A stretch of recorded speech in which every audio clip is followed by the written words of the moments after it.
we decided to maybe sell it to the teachers, because when we thought of it, teachers are always busy during lunch. They're not just sitting around doing nothing. They have staff meetings, so we decided to ask if you would be interested in buying our noodles while you're talking, because when they buy lunch themselves, they have to heat it. But when they have staff meetings, they can't do that. So we decided to deliver our noodles to them so they don't have to be hungry while doing stuff for our students.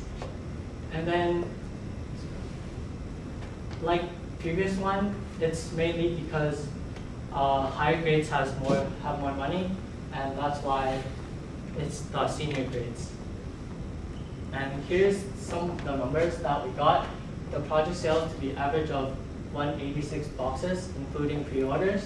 So after the pre-orders, we actually have more sales during the event, but it became too many and we didn't have enough time to prepare the food. So we have to stop halfway during the event. We cannot sell anymore. It's only pre-orders and some of the few that came early during the event.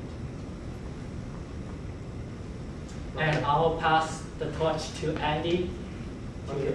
So my name is Andy Sal, and for my job in the PingPoPo company is to manage the resources, like the human resources, the supply.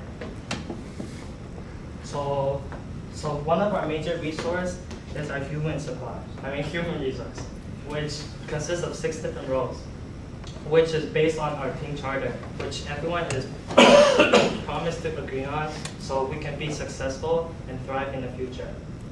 So first of all, we have the resource manager, which is me. For my job, my job is to tell people what they should be doing in those event sales, so people can do things the right way, in the right direction. And then next up, we have the market analysis, which is Omen Tang. Here's the one that decides the price of the boxes, decides the target market, decides our promotion, and basically here's the one that advertises. And then we have our chef, which is Mandarin Live, which is not currently here today, but he's a chef that works at a restaurant in Cactus Club. And basically the chef is the one that drives our company, right? Because without the chef, we have nothing to give out. So without the chef, we will have no sales. And we have some volunteers to do some delivery and help us hand out some noodles. And then we have our financial accountant, which is Brian Cha. And basically, Brian Cha does the number crunchings, does the plus and the minuses, does the income and the net profit, the balance sheet, the budget line. That's all up to him. And then we have the planning coordinator, which is Nathan Mack. He's the one that grouped the whole project together as a whole company. And he's the one, in the end of the day, that tells us what we should really be doing and which direction we should be focused on. And then we have our resources like boxing and packaging.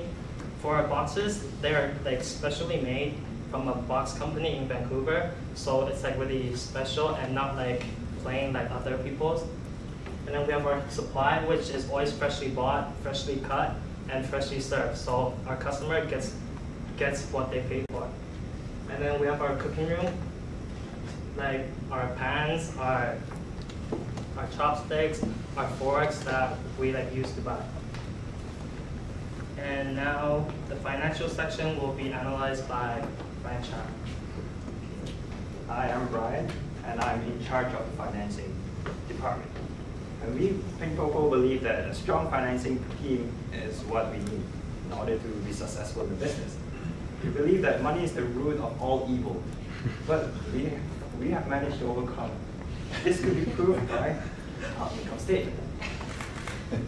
We have generated more than, we have $324 in profit that came over the 174 transactions. And this is only made within 2 appearances. One of it is our Taste of Asia sale, and one is the Purple sale. These are 2 school events. So you might say that $324 is not a big money. But after every event we did profit analysis. We could clearly see that total sale of 77 boxes at $3.50 each, we managed to generate $269 of profit. But you can't keep all of those. You have to minus off wage expense, operational expense, and others. So we got up to $155.64 net. But that's still a small amount to you. But our net return is 63% markup, and that is a huge deal for us. For our next event is the Pro event. We've done the same analysis, and we found that our markup is only 60% this time. So you might be wondering, is PingPoPo having some problems? What are they going through? But 60% is still a high number. We could clearly see that we have restrictions. And with time restrictions mainly, we need to pre-order our products. And so why would the customers give us money in hand and not get their product a few days later? So we reduced our price to $3 per box, and we sold 63 boxes in that price. So even with that, we managed to get more sales, and with more sales with more return. So although our markup has decreased slightly from 63 to 60, we are extremely proud with our sales.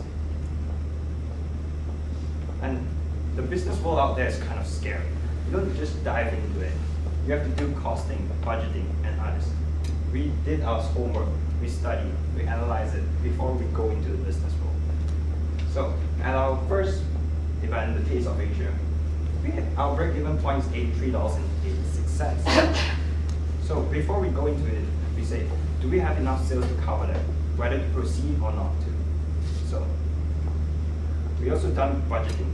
We learned a lot from the workshops from BCIT. And this is a pro forma cash budget. We project our sales to know where we are financially, so that we are financially stable.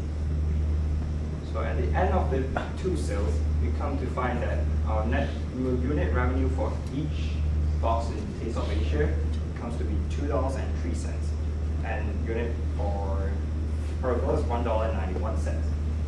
So as we mentioned earlier, we got a price cut for per girl, and the unit revenue has decreased a bit, but we still achieve a $324 profit, which is we're really proud of it.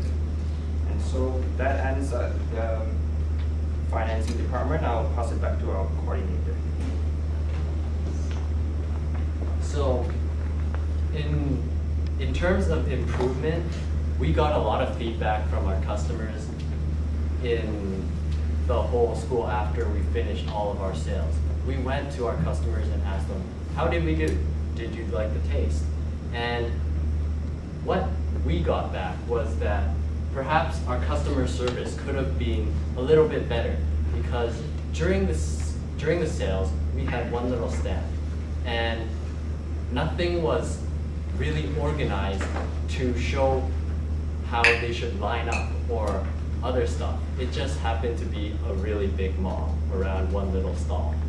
And so we couldn't interact with each and every customer like we wished to. And better communication with the admins was a really big part, because at first, admins seemed a little bit skeptical of our thing, because first of all, the profits did not entirely go back to the school. And second, there are always health issues that are tied in.